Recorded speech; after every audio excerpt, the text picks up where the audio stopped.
ാണ് ജയറാമിന് പോറ്റിയുമായി ബന്ധമുണ്ടെന്ന് മാത്രമല്ല കട്ടിളപ്പാളികളും ദ്വാരപാലക പാളികളും ഒക്കെ പുറത്തു കൊണ്ടുപോയി പ്രദർശിപ്പിച്ച് പണസമ്പാദനം നടത്തിയെന്നുള്ള കേസ് പരിഗണിക്കുന്ന സമയത്ത് ആ പ്രദർശനം നടത്തിയ ഇടത്തിൽ ഒന്ന് ജയറാമിന്റെ വസതിയായിരുന്നു.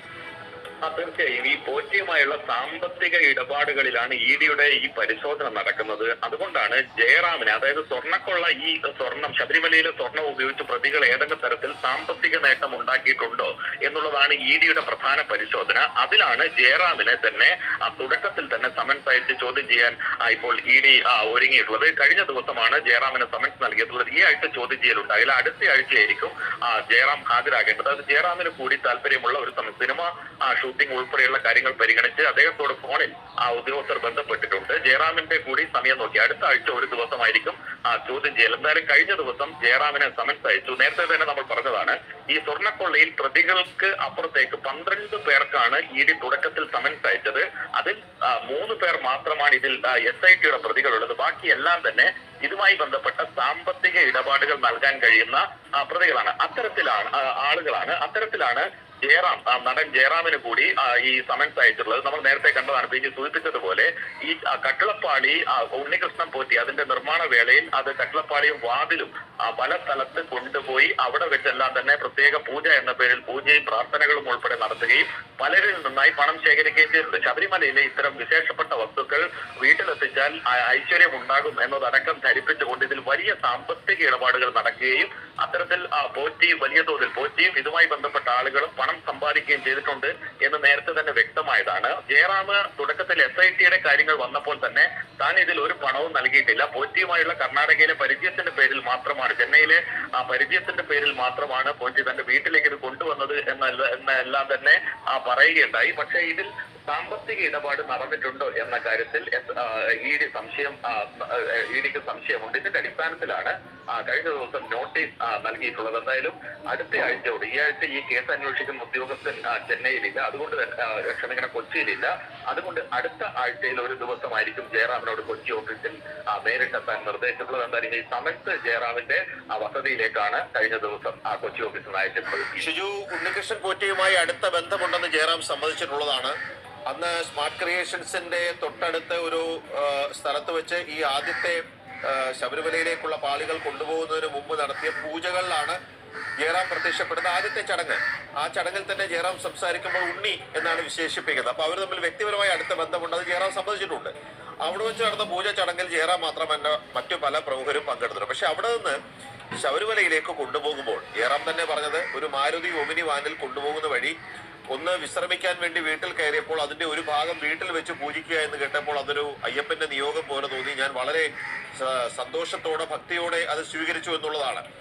അപ്പോ ഈ ഉണ്ണികൃഷ്ണൻ പോറ്റിയുമായുള്ള ബന്ധത്തിന്റെ പേരിലാണെങ്കിൽ പോലും നേരത്തെ ഷിജു പറഞ്ഞ പോലെ ശബരിമലയിലേക്ക് തിരുവാഭരണം കമ്മീഷന്റെ മേൽനോട്ടത്തിലും നിയന്ത്രണത്തിലും സ്മാർട്ട് ക്രിയേഷൻസിൽ പോയി സമയബന്ധിതമായി സ്വർണം പൂശി തിരികെ നേരിട്ട് സന്നിധാനത്തെത്തേണ്ട ഉരുപ്പടികൾ വഴിതിരിച്ച് മറ്റു പല സ്ഥലങ്ങളിൽ കൊണ്ട് പ്രദർശിപ്പിച്ച് പൂജ നടത്തി പ്രശസ്തിക്കും പണത്തിനും വേണ്ടി ദുരുപയോഗം ചെയ്തു എന്നുള്ള അന്വേഷണ പരിധിയിൽ ജയറാമിനെയും നേരത്തെ വിവരങ്ങൾ ശേഖരിച്ചിരുന്നു. ഇതിൽ സാമ്പത്തിക ലാഭം ഉണ്ടാക്കിയിട്ടുണ്ടോ എന്നുള്ളതാണ് ഇപ്പോഴത്തെ ഏറ്റവും പ്രധാനപ്പെട്ട സംശയം. അതിലാണ് ജയറാമിന് എൻഫോഴ്സ്മെന്റ് ഡയറക്ടറേറ്റ് നോട്ടീസ് കൊടുത്തിരിക്കുന്നത്, അല്ലേ? തീർച്ചയായും അതാണ്. ഈ ജയറാമിന്റെ കയ്യിൽ നിന്ന് ഈ പോറ്റിയും അതുമായി ബന്ധപ്പെട്ട സ്വർണ്ണക്കൊള്ളയിൽ ഉൾപ്പെട്ടവരും ഏതെങ്കിലും തരത്തിൽ സാമ്പത്തിക നേട്ടം ഉണ്ടാക്കിയിട്ടു. മാത്രമല്ല ജയറാമിന്റെ വീട്ടിൽ ഇത് സംബന്ധിച്ച് വലിയ പൂജ തന്നെ നടത്തിയിട്ടുണ്ട്.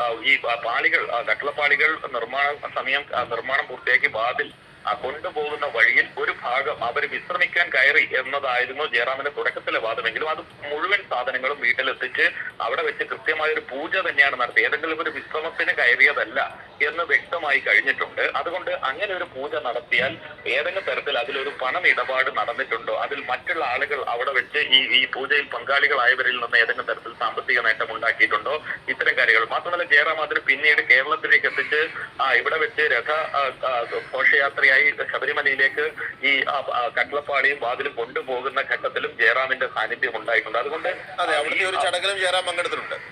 തീർച്ചയായും ആ ചടങ്ങിലും ജയറാം പങ്കെടുത്തിട്ടുണ്ട്. അതുകൊണ്ട് ഇത്തരം ജയറാം പോറ്റിയുമായി വളരെ അടുത്ത ബന്ധം സൂക്ഷിക്കുന്നുണ്ട്. അതുകൊണ്ട് പോറ്റിയുമായി ബന്ധപ്പെട്ട സാമ്പത്തിക ഇടപാടുകളിൽ ഏതെങ്കിലും തരത്തിൽ ജയറാമിന് പങ്കാളിത്തമുണ്ടോ എന്നതാണ് ഇതിൽ പ്രധാനമായും ഇഡി പരിശോധിക്കുന്നത്. ഇതിന്റെ ഭാഗമായിട്ടാണ് നടൻ ജയറാമിന്. അതായത് ഒരു പക്ഷേ ഈ SIT അടക്കമുള്ളവർ ഇതിൽ പ്രാഥമികമായ ഒരു വിവരശേഖരണം നടത്തി എന്ന് ഒഴിച്ചു നിർത്തി അദ്ദേഹത്തിന് കാര്യമായ വിവരങ്ങൾ ഈ കേസിൽ ഒന്നും തന്നെ SIT അദ്ദേഹത്തിനെതിരെ കാര്യമായ നീക്കങ്ങളൊന്നും നടത്തിയില്ല. പക്ഷെ ED തുടക്കത്തിൽ തന്നെ ജയറാമിനാണ് സമൻസ് അയച്ചത്. അതായത് മുരാരി ബാബുവിനെയും ശ്രീകുമാറിനെയും നേരത്തെ തന്നെ ED ചോദ്യം ചെയ്ത് കഴിഞ്ഞു. അതിന് പിന്നാലെ ED നടത്തുന്നത് ഉണ്ണികൃഷ്ണൻ പോറ്റിക്ക് ഇപ്പോൾ തന്നെ സമൻസ് നൽകിയിട്ടില്ല, സമൻസ് തയ്യാറാക്കി വെച്ചിട്ടേ ഉള്ളൂ. പക്ഷെ പോറ്റിയെ ഉടൻ ചോദ്യം ചെയ്യേണ്ടതില്ല. അതായത് ഇതുമായി ബന്ധപ്പെട്ട് മറ്റ് ആളുകളെ എല്ലാം ചോദ്യം ചെയ്തതിന് ശേഷം മാത്രം പോറ്റിയെ വിളിച്ചു വരുത്തുന്നു. പിന്നീട് പോറ്റിയെ വിളിച്ചു വരുത്തിയാൽ അറസ്റ്റ് ഉൾപ്പെടെയുള്ള നടപടിയിലേക്ക് കിടക്കേണ്ടി വരും. അതുകൊണ്ട് ആദ്യഘട്ടത്തിൽ അദ്ദേഹവുമായി ബന്ധപ്പെട്ട് നടത്തിയിട്ടുള്ള ഇത്തരം നീക്കങ്ങൾ ഇതിലെല്ലാം സാമ്പത്തിക ഇടപാട്, അതായത് കേരളത്തിൽ ഏതെങ്കിലും തരത്തിൽ ഇതിലൊരു സാമ്പത്തിക ഇടപാട് നടത്തി എന്നത് ED സംശയിക്കുന്നത്. പക്ഷേ കർണാടക, തമിഴ്നാട് ഉൾപ്പെടെയുള്ള സംസ്ഥാനങ്ങൾ കേന്ദ്രീകരിച്ച് ഇതിൽ വലിയ സാമ്പത്തിക ഇടപാട് നടന്നിട്ടുണ്ട് എന്ന് തന്നെയാണ് ED സംശയിക്കുന്നത്. അതുകൊണ്ടാണ് ഇതുമായി ബന്ധപ്പെട്ട് നടത്തിയിട്ടുള്ള പൂജ, അതുപോലെ ഇതിന്റെ നിർമ്മാണ പ്രവൃത്തികൾ, ഇതിന്റെ സ്വർണ്ണ ഇടപാടുകൾ ഉൾപ്പെടെയുള്ള കാര്യങ്ങളിൽ ED പരിശോധന നടത്താൻ എന്തായാലും ജയറാമിനോട് അടുത്ത ആഴ്ച ഹാജരാകാനാണ് നിർദ്ദേശിച്ചിട്ടുള്ളത്. എന്തായാലും ജയറാം ഈ നോട്ടീസ് കിട്ടി അദ്ദേഹത്തിന്റെ കൂടി സൗകര്യാർത്ഥം ഇതിൽ സമയം ചോദിക്കാൻ അദ്ദേഹത്തിന് അവസരമുണ്ടാകും. കാരണം സിനിമ ഷൂട്ടിംഗ് ഉൾപ്പെടെയുള്ള കാര്യങ്ങൾ പരിഗണിച്ചുകൊണ്ടാണ് വളരെ നേരത്തെ തന്നെ നോട്ടീസ് നൽകിയിട്ടുള്ളത്. ഇതിൽ ജയറാമിന് നോട്ടീസ് ലഭിച്ച് ജയറാം അന്വേഷണ ഉദ്യോഗസ്ഥരുമായി ബന്ധപ്പെട്ടതിന് ശേഷമായിരിക്കും എപ്പോൾ ഹാജരാകുമെന്നത് തീരുമാനിക്കുക. എന്തായാലും ഇതിൽ വളരെ പ്രധാനപ്പെട്ട വിവരങ്ങൾ നൽകാൻ കഴിയുന്ന ഒരാൾ എന്ന നിലയിൽ തന്നെയാണ് ജയറാമിനെ വിളിപ്പിക്കുന്നതെന്നാണ് ED ഉദ്യോഗസ്ഥർ വ്യക്തമാക്കിയിട്ടുള്ളത്. കാര്യം കൂടി ഷിജു നേരത്തെ പറഞ്ഞു, ഈ SIT പ്രതി ചേർത്തിരിക്കുന്നവരിൽ നിന്ന് വ്യത്യസ്തരായ 9 പേരെയാണ് 9 പേർക്ക് കൂടി ED നോട്ടീസ് കൊടുത്തിട്ടുണ്ട്. അപ്പോഴും തന്ത്രിയെ ആദ്യ ഘട്ടത്തിൽ ഒഴിവാക്കിയതിൽ വിമർശനം വന്നിരുന്നു. മറ്റെന്തെങ്കിലും അപ്ഡേറ്റ് അതിലുണ്ടോ? തന്ത്രിയെ ഒഴിവാക്കിയിട്ടില്ല എന്ന് തന്നെയാണ് പറയുന്നത്. അതായത് എല്ലാ പ്രതികളുടെ വീട്ടിലും ആ ദിവസം, അതായത് 21 ഇടങ്ങളിലായിരുന്നു ED തുടക്കത്തിൽ ഈ കേസ് എടുത്തതിന് പിന്നാലെ ഒരു മിന്നൽ പരിശോധന നടത്തിയത്.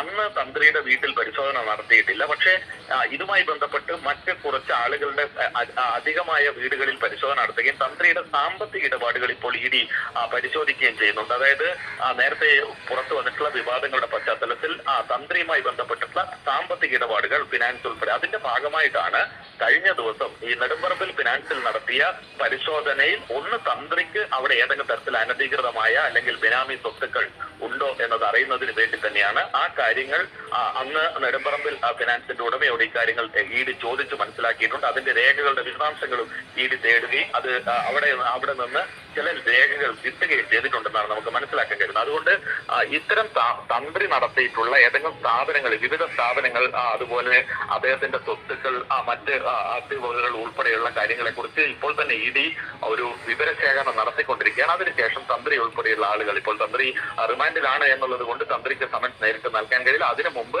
പരമാവധി അവരുടെ വിവരശേഖരണം, ഇപ്പോൾ EDയുടെ പ്രധാന ഈ നടന്നുകൊണ്ടിരിക്കുന്ന ജോലി എന്നുള്ളത് അവർ ഈ കാര്യത്തിൽ ചെയ്തുകൊണ്ടിരിക്കുന്നത് ഈ വ്യക്തികളുടെ എല്ലാം തന്നെ സാമ്പത്തിക വിവരങ്ങൾ, അവരുടെ അനധികൃത സ്വത്തുകൾ, ബിനാമി സ്വത്തുകൾ, ഇത് സംബന്ധിച്ചുള്ള വിവരങ്ങളാണ് ED ശേഖരിക്കുന്നത്. അതിനുശേഷം മാത്രമായിരിക്കും പ്രതികളെ നേരിട്ട് വിളിച്ച് ചോദ്യം ചെയ്യലിലേക്ക് കിടക്കുക. സ്വത്തുക്കൾ ഈ കൊള്ളയുമായി ബന്ധപ്പെട്ട്. അപ്പോൾ ജയറാമിന് ഈ ഒരു വിഷയത്തിൽ നേരിട്ട് ബന്ധമുണ്ടോ, അല്ലെങ്കിൽ ഏതെങ്കിലും വിധത്തിൽ സാമ്പത്തികമായിട്ടുള്ള ഇടപാടുകൾ പോറ്റിയുമായിട്ടുണ്ടോ എന്നറിയാൻ വേണ്ടിയിട്ടാണ് ഇപ്പോൾ സമൻസ് അയച്ച് ജയറാമിനെ വരുത്തിക്കുന്നത്. അതും ജയറാമിന് സൗകര്യമുള്ളൊരു ദിവസമാണ്. ഷൂട്ടിങ്ങും കാര്യങ്ങളുടെ തിരക്കൊക്കെ ഉള്ളതുകൊണ്ട് അദ്ദേഹത്തിനും കൂടി സൗകര്യമായിട്ടുള്ളൊരു ദിവസമാണ് കൊച്ചിയിലേക്ക് വരാനായിട്ട് ED സമൻസ് അയച്ചിരിക്കുന്നത്. അപ്പോൾ ഇതിൽ സാമ്പത്തിക ഇടപാട് നടന്നിട്ടുണ്ടെങ്കിൽ തീർച്ചയായിട്ടും അറസ്റ്റും കാര്യങ്ങളും ഉണ്ടാകും എന്നുള്ളൊരു കാര്യത്തിൽ സംശയവുമില്ല. അതിനു വേണ്ടിയിട്ടാണല്ലോ ഇപ്പം വിളിച്ചു വരുത്തുന്നത്. പോറ്റി ഈ ശബരിമലയിലെ ഈ കട്ടിളപ്പാളി ഇളക്കി പലരുടെയും 21 പേരുടെ പേര് പറയുന്നുണ്ട്. ശബരിമലയിലെ ഈ സ്വർണ്ണപ്പാളി വീട്ടിൽ കൊണ്ടുവന്ന് വെച്ച് പൂജ ചെയ്താൽ ഐശ്വര്യം ലഭിക്കും, അതുവഴി അങ്ങനെ ഒരു വിശ്വാസത്തിൻ്റെ പുറത്തായിരിക്കാം മേ ബി ജയറാമും ചിലപ്പോൾ ഇത് ചെയ്തിട്ടുണ്ടാവുക. അതല്ല, അതിൽ കൂടുതൽ ഇനി ബന്ധങ്ങൾ പോറ്റിയുമായിട്ടുണ്ടോ, ജയറാം ഇവരുമായിട്ട് മനഃപൂർവ്വം ബന്ധം സ്ഥാപിച്ചതാണോ എന്നുള്ള കാര്യങ്ങളൊക്കെ ഇപ്പം ED അന്വേഷിച്ചുകൊണ്ടിരിക്കുകയാണ്. എന്താണ് ഇതിൻ്റെ കാര്യം? ജയറാമിൻ്റെ മൊഴിയിൽ വൈരുദ്ധ്യമുണ്ടായിരുന്നു മുമ്പേ. വീട്ടിൽ കൊണ്ടുവന്ന് വെച്ചിട്ട് പോറ്റിയുമായിട്ട് യാതൊരുവിധ ബന്ധവും ഇല്ല, അങ്ങനെ പോയപ്പോൾ എന്തോ കൊണ്ടുവന്ന് വെച്ച് ഒരു പൂജ ചെയ്തു, അങ്ങനെയുള്ള രീതിയിലാണ് ജയറാം ഇതുവരെ സംസാരിച്ചിട്ടുള്ളത്. ഇനി ED തിരിച്ചും മറിച്ചും ജയറാമിനോട് ചോദിക്കുമ്പോൾ മൊഴികളിൽ വൈരുദ്ധ്യമുണ്ടെങ്കിൽ തീർച്ചയായിട്ടും മറ്റു നടപടികളിലേക്ക് പോകും എന്നുള്ളൊരു കാര്യത്തിൽ സംശയമില്ല. അതല്ല, ഇവർ തമ്മിൽ ഇനി ഡീപ്പായിട്ടുള്ള ബന്ധമുണ്ടോ, പണമിടപാടുണ്ടോ, അതല്ല ഇനി ശബരിമലയിൽ ആ ഒരു കട്ടിളപ്പാളി അല്ലെങ്കിൽ ഒരു സ്വർണ്ണപ്പാളി സ്വന്തം ഭവനത്തിൽ വെച്ച് പൂജിക്കാൻ കഴിയുക എന്നുള്ള ഒരു വിശ്വാസത്തിൻ്റെ പുറത്ത് മാത്രമാണ് ഇത് ചെയ്തിട്ടുള്ളതെങ്കിൽ ചിലപ്പോൾ നിയമ നടപടികളിലേക്കൊന്നും ജയറാം എത്തപ്പെടാൻ സാധ്യതയില്ല. അങ്ങനെ ആകട്ടെ എന്ന് നമ്മളും വിചാരിക്കുന്നു. കാരണം മനഃപൂർവ്വം തെറ്റിദ്ധാരണയുടെ പുറത്താണെങ്കിൽ കൂടിയും ഒരാളും ഇതിൽ പോയി കുടുങ്ങരുതല്ലോ എന്നുള്ളൊരു കാര്യം നമ്മളും കൂടി എന്താ പറയുക പ്രാർത്ഥിക്കുന്നുണ്ട്. കള്ളന്മാരെ ഒരുപാട് പേരെ പിടിച്ചിട്ടുണ്ട്. പക്ഷേ ഇതിൻ്റെ തലപ്പത്തിരിക്കുന്ന ആളുകൾ കൂടി അറിഞ്ഞിട്ടാണോ ഇതിൽ സാമ്പത്തിക ഇടപാടുകൾ നടന്നിട്ടുള്ളത്? അല്ലാണ്ട് ഇതൊന്നും നടക്കാൻ വഴിയില്ല. കാരണം ശബരിമലയിൽ നിന്ന് ഇത്രയും കിലോ കണക്കിന് സ്വർണ്ണം ഇളക്കിക്കൊണ്ട് പോയി നാട് നീളാന്തരം ചുറ്റി പൂജ ചെയ്തപ്പോൾ ഇതൊന്നും ഉന്നതരുടെ അല്ലെങ്കിൽ തലപ്പത്തിരിക്കുന്നവരുടെ ഒരു ആരും അറിയാണ്ടൊന്നും ഒരു പോറ്റിക്ക് ഇത് ചെയ്യാൻ കഴിയൂല എന്നാണ് എൻ്റെ ഒരു അഭിപ്രായം. അമ്പലത്തിലെ വെറും ഒരു പോറ്റി എങ്ങനെയാണ് ഈ ഒരു കാര്യങ്ങൾ മൊത്തം ചെയ്യുക? സപ്പോർട്ടോടുകൂടിയല്ലേ ചെയ്യാൻ പറ്റുള്ളൂ. അതും പ്രമുഖ നേതാക്കളുടെ സപ്പോർട്ട് ഉണ്ടെങ്കിൽ കൂടി മാത്രമേ ഇതൊക്കെ ഇങ്ങനെ ഇളക്കിക്കൊണ്ട് നാട് നീളെ ചുറ്റാൻ പറ്റുള്ളൂ.